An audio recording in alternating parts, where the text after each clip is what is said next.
Today we're going to look at how to find the volume of a cylinder. And to help us with that, we're just going to use an example. We're just going to jump right into an example here. So if you're in your notes, find the Chapter 12, Section 6 page. And let's just look at this example. I'll read it to you. You can read along with me here. It says, Mr. Haggerty needs to fill, his above-ground cylindrical swimming pool that he had just built with water. His swimming pool has a diameter of 21 feet and is 4 feet deep. His garden hose will fill at a rate of 1 cubic foot for every 20 seconds. How long will it take him to fill his pool 6 inches from the top? Now, there's a lot going on in there, and I just want to break this down piece by piece. The very first thing that we need to look at here, I'll block out the rest, would be the part about the dimensions of the pool. It's going to be extremely critical for what we have here. The pool is cylindrical, which it says up top here, cylindrical. Diameter of 21, depth of 4 feet deep. So that would translate into the height of the pool, the depth of the pool. Now if we go down here a little bit more, we see that it's talking about how long is it going to take him to fill this pool. So we're going to assume that the pool is empty, no water in it, and it needs filled. It references here about how we're going to fill the pool 6 inches from the top. Okay, that's important because when we start calculating the volume, we are going to be looking at that number specifically. Okay, before we get too in-depth here with this problem, let's take a look here at a cylinder, just a review, because we haven't worked with cylinders for a little while. In fact, the only thing we've really done with cylinders is kind of inspect them in class, talk about some of the basics, and that was a couple weeks ago. So let's talk about them. Here you see a cylinder. On the left you see an actual constructed cylinder, whereas the one on the right is the net for the cylinder. And I just put a little note here. It says base equals. And we talked about this a couple weeks ago. The bases of any cylinder, no matter the size of the cylinder, are always going to be circles. And that should make it easy, because I know we've had some issues in the past with trying to find the bases of prisms, and it can vary from shape to shape. But on a cylinder, it does not. The bases are always the circles. Whether it's laying on the circle or if it's laying on its side, it does not matter. The bases are always defined as the circles. And the other part of a cylinder would be this, what we call lateral area, if you remember this term from prisms, the lateral area. And that lateral area always takes the shape of a rectangle. You can see it right there when you lay this out as a net. You see you have your two circular bases, and that rounded portion, when unfolded, just turns into a rectangle, which we certainly know how to find the area of when we get to the point where we're finding surface area. But that's not today. Today we're just talking about volume. And the way in which we calculate the volume of a cylinder is very similar to the way in which we calculated the volume of prisms. So let's go back to this example. Move this down. It says here, calculating the volume of this pool would be helpful for answering this question. That's exactly what we're going to do. So what we're going to do is break this down piece by piece.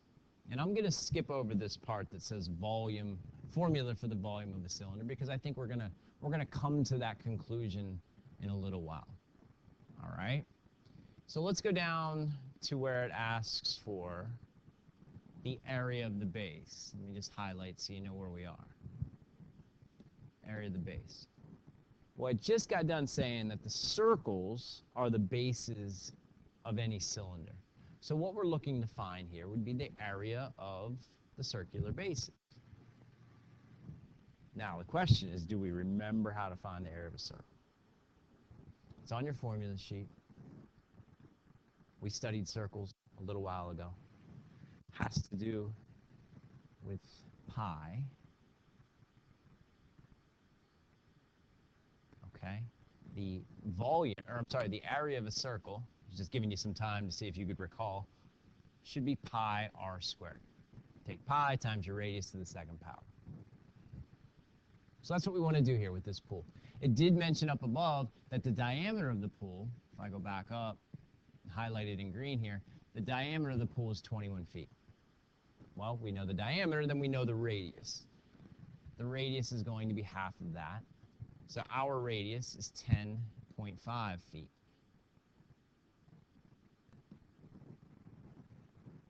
So we put this into our formula, and we do pi, 3.14 times 10.5 to the second power.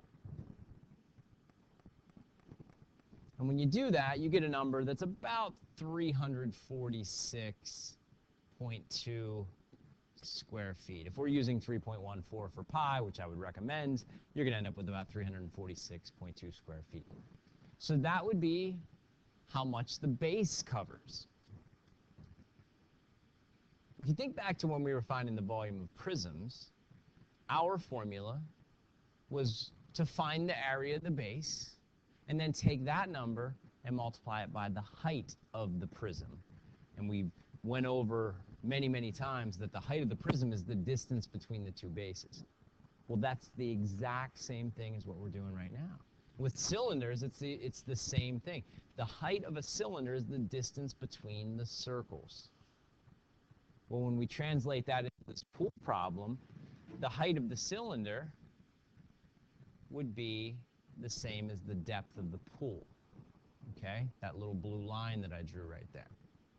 So we've already calculated this base area here. Now what we need to do is multiply that by the height of the pool. But I want to look at this a little bit differently. I'm not calculating, or we're not calculating how much the pool will hold. We're calculating how much water is going to be in the pool. And it's a very similar process. The only thing that's different about it is that we're not filling the pool all the way to the top. Most people don't fill their pools all the way to the top because as soon as someone jumps in, you lose water over the sides, all right? It's water displacement. So we don't need to fill all the way to the top. So we're choosing, or he's choosing to go 6 inches from the top. So when we use the height, we're not using 4. Okay, let's look at that. The height of the actual pool would be 4 feet, but we're filling it from 6 inches from the top. So the height we're going to use would be 6 inches less than 4 feet, which means our height, since 6 inches is half of a foot, would be 3.5 feet. Okay, that's the number that we're going to be using here for our height. Okay, so I'll go down to where we were. Height of the pool, we just said, is 3.5 feet. Okay, and as I referenced before, just like with a prism, when you find the volume of a pool, or volume of a cylinder rather, you're taking the area of the base and you multiply it by the height of the prism, in this case the cylinder. So we're taking our area of the base, which we've already calculated right here, 346.2, and we're multiplying it by 3.5, which is our number of feet. When you do that, you come up with a number that's right around 1,200. I believe, let me check this, 346.2 times 3.5. Yeah, it's 1,211.7, and that would be cubic feet. Remember, volume is always cubed. So this represents how much water is going to be placed inside this pool. It's not how much the pool will hold. Just to give you some background, or actually to explain this a little bit further. Remember I said that the height we changed from 4 feet to 3.5 feet. If I did this with 4 feet, meaning how much the pool will actually hold, I would just take 346.2 and multiply it by 4. Let's see what we get there. you get about 1,384.8 cubic feet. Okay, so you can see there's a significant difference in the amount of cubic feet that it would hold versus how much we're putting in there. Okay, so this would be the true volume of the pool. This here represents the volume of the water, which is what we are going to need in order to answer that time question that comes next. Before we get to that, let's bounce up top here and fill in this formula. Okay, volume, we said, is the area of the base, capital B, times H. But since the base is always a circle, because it's a cylinder, we're going to replace B with the formula to find the area of a circle. So our formula for the volume of a cylinder would look like this. Pi times radius squared times the height. Pi times radius squared, this represents B. Obviously, this represents H, so there's your formula. We're going to use that every single time. No matter the cylinder, we are going to use that formula right there. Okay. If you can do that, then you're in great shape. But the time part of this offers an extension, a little bit of a challenge. So this person, Mr. Haggerty, probably doesn't want to sit next to his pool the entire day while this thing fills. Okay, we're going to figure out how long it takes. So he wants to figure out approximately how long is this going to take. Maybe he has to run some errands or something like that.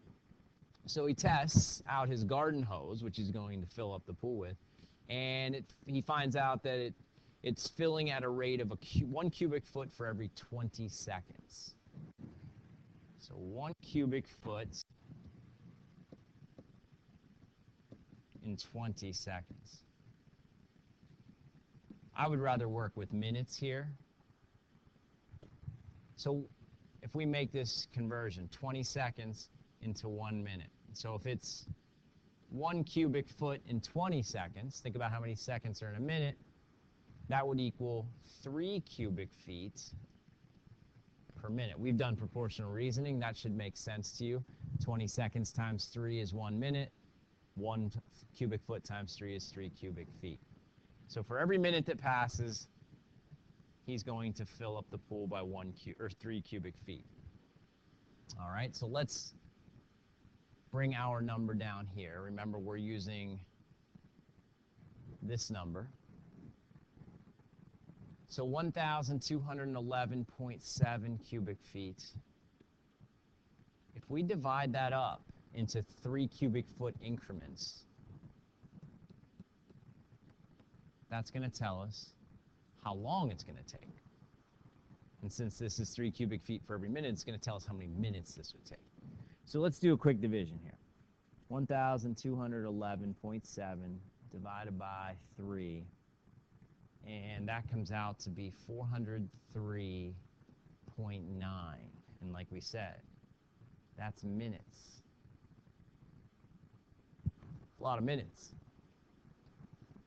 But let's make even more sense of this, because you know, if you said that you were traveling to grandma's house and it's a long trip, it took 403 minutes, that's not going to mean as much as if we converted this into hours and minutes. And that's exactly what we want to do here. So 403.9 minutes, if we divide this by 60 minutes in an hour, we get about 6.73.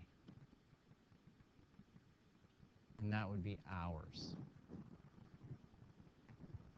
So he's looking at about 6 hours or 6 3/4 hours for this thing to fill up. Now, estimating here, 6.73 is close to 6.75.